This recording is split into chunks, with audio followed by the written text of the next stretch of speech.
ये जो तेल के ऊपर बबल्स बन रहे हैं, इसका मतलब है कि जो पानी है वो खुश्क हो रहा है। आपको पता है कि जो तेल निकालते हैं हमारे पाकिस्तान में, जो कोल्हू होते हैं, अब तो मशीनें और लग गई हैं तेल निकालने वाली। पहले कोल्हू हुआ करते थे, हमारे गांव में तो कोल्हू था, उसमें वो जो तेल निकालने वाला उसको हम तेली बोलते थे। तो अब जो है वो मलक कहलवाते हैं। तो वो इस तरह से जब वो तेल निकालते थे सरसों का, तिलों का, तो जिसका भी निकलवाना होता था तेल। साथ साथ मैं आज आपको फ़िनलैंड के बारे में बताती हूँ कि फ़िनलैंड कैसा मुल्क है, क्या सिस्टम है यहाँ का। फ़िनलैंड एक बहुत ही खूबसूरत मुल्क है। यहाँ बिस्मिल्लाहिर्रहमानिर्रहीम। ये मेरे पास वो तेल है जो मैंने इस्तेमाल किया हुआ है, लेकिन इसको मैं फेंकूँगी नहीं, इसको मैं दोबारा इस्तेमाल के काबर बनाऊँगी। किस तरह से वो बताती हूँ। तेल को मैंने डाल दिया है देगची में। यहाँ पे मैं लूँगी 2 चम्मच इसके कॉर्नफ्लावर के, और इसमें डालूँगी मैं ये पानी और इसको अच्छी तरह से घोल लूँगी। कॉर्नफ्लोर का जो मिक्सर है वो डाल दूँगी मैं ऑयल में। ऑयल अभी मैंने चूल्हा नहीं जलाया, ठंडे ऑयल में इसको डालना है। अगर आप गर्म होते हुए डालेगी तो वो बढ़ के आपके ऊपर पड़ सकता है। चूल्हा बाद अब जलाना है मैंने। ये देखिए, अब मैं चूल्हा ऑन करने लगी हूँ।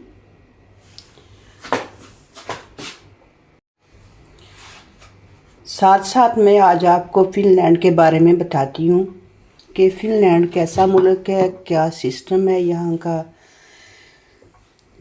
फ़िनलैंड एक बहुत ही खूबसूरत मुल्क है।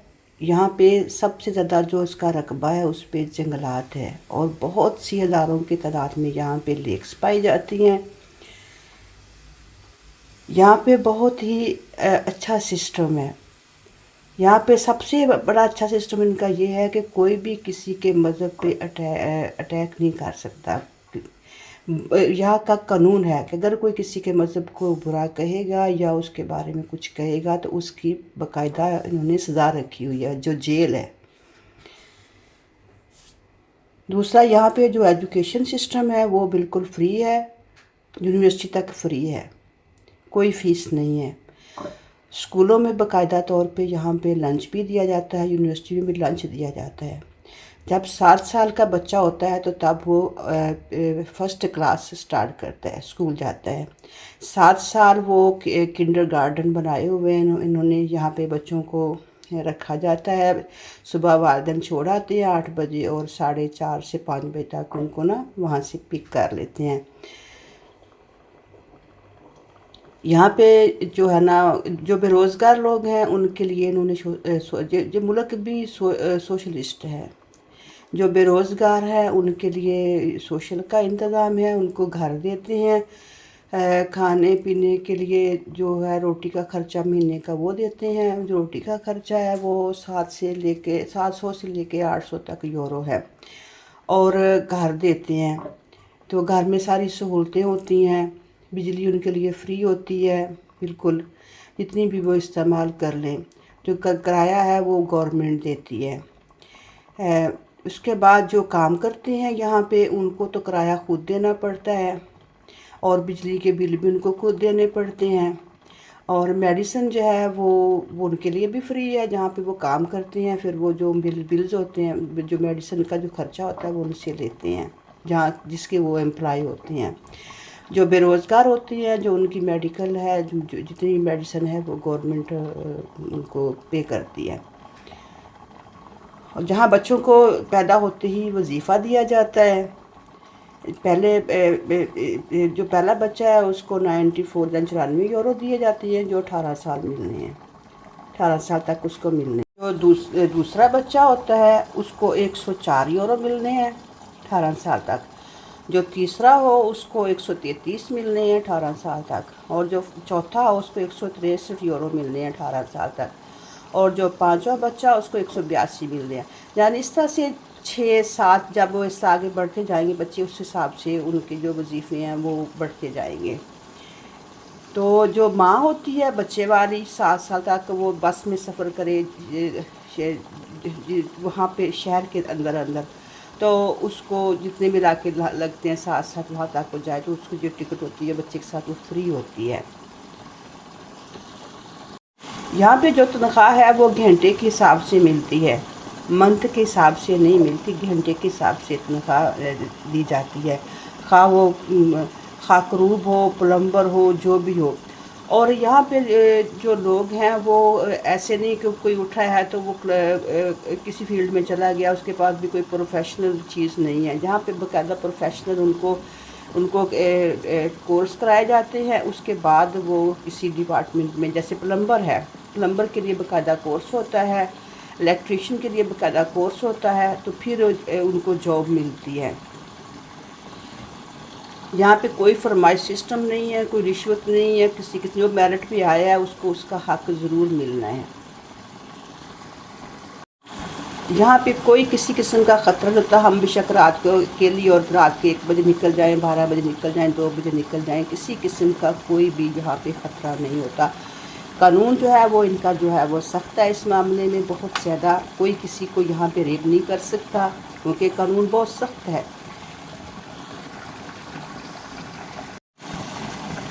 तेल मेरा यहाँ पे उबलना शुरू हो गया है, देखें।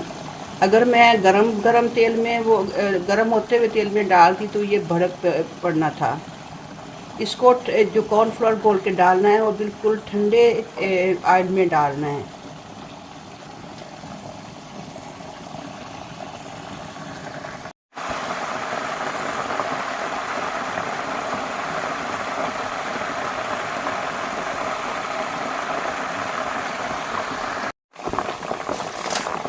देखिए पहले तेल के ऊपर झाग बनी हुई थी, अब जो झाग है वो बिल्कुल ख़त्म हो रही है, तकरीबन ख़त्म हो ही गई है।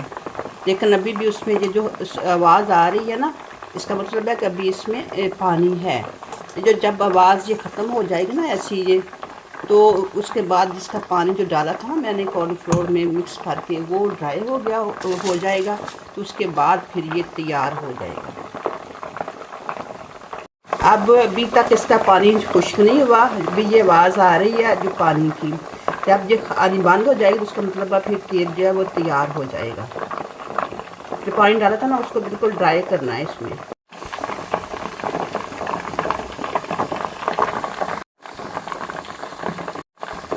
ये जो तेल के ऊपर बबल्स बन रहे हैं, इसका मतलब है कि जो पानी है वो खुश्क हो रहा है। आपको पता है कि जो तेल निकालते हैं हमारे पाकिस्तान में जो कोल्हू होते हैं, अब तो मशीनें लग गई हैं तेल निकालने वाली। पहले कोल्हू हुआ करते थे, हमारे गांव में तो कोल्हू था, उसमें वो जो तेल निकालने वाला उसको हम तेली बोलते थे। तो अब जो है वो मलका कहलवाते हैं। तो वो इस तरह से जब वो तेल निकालते थे सरसों का, तिलों का, तो जिसका भी निकलवाना होता था तेल, तो अलसी का जिसका भी, तो उसको पहले वो कोल्हू से निकालते थे। उसके बाद फिर इस तरह से वो देगची में डाल के ना, तो उसको ना बाकायदा उसको उबालते होते थे। तो हम छोटी छोटी होती थी तो हम देखने जाती होती थी ना कि तेल कैसे बनाते हैं, तो इस तरह से वो ना उबाल रहे होते थे। तो अब जब मैंने इसका तेल साफ़ करने का तजर्बा, क्योंकि उसमें पानी होता था ना, जब वो तेल निकलता है तो उसमें सरसों के ऊपर छींटे छींटे मारते हैं पानी के, तो तिलों के ऊपर भी, तो फिर वो उसको थोड़ा गीला गीला करके तो फिर तेल निकाला जाता है। तो उसमें पानी, जब तेल निकलता है उसमें पानी होता है, फिर वो उसका पानी सुखाता होता था वो जो हमारे गांव का तेली था ना। इस तरह से जिस तरह से मैंने कॉर्नफ्लोर पानी में डाल के घोल के डाला है ना, इसी तरह से वो तो नहीं डालता था खैर कॉर्नफ्लोर, वो जो तेल में पानी होता था ना वो उसको ड्राई कर रहा होता था। बिल्कुल जो मेथड था वो बिल्कुल यही था। मैं कॉर्नफ्लोर डालती हूँ, वो कॉर्नफ्लोर नहीं डालता था, तो वो वैसे ही पानी उसका ड्राई करता था। उसमें से मैं कॉर्नफ्लोर इससे डालती हूँ कि जो इसमें वो होता है ना फ्राई की हुई चीज़ें होती हैं, तो उनका जो जितना भी वो वेस्ट होती है वो सारी फिर जो कॉर्नफ्लोर है वो अपने साथ ना उसको जज़ब कर लेता है। ये देखें चूल्हा मेरा अभी भी ये 4 पे चल रहा है। ये देखें, उसका जो था ना उबलने की जो पोजीशन थी, उस पर बबल बढ़ रहे थे उस पर। तो देखिए अब इसका ये मतलब है कि अब जो तेल है उसमें से पानी जो है वो बिल्कुल खुश्क हो चुका है और जो तेल है वो तैयार है। और आपको मैं यहाँ पे दिखाती हूँ जो कॉर्नफ्लोर मैंने डाला था उसकी देखिए सैचुरेशन क्या है। ये देखिए ऊपर ही नहीं आ रहा, ये देखिए ये साथ क्या लगा हुआ है कॉर्नफ्लोर की। जितनी भी वेस्ट थी ना तेल में, जो मैंने जो फ्राई करती थी, जो कुछ भी था उसमें तेल में, वो सारा इसने अपने साथ ना लगा लिया है। ये इधर नीचे से भी दिखाती हूँ, नीचे से आपको दिखाती हूँ कितनी क्या सिचुएशन है इसकी ना बनी।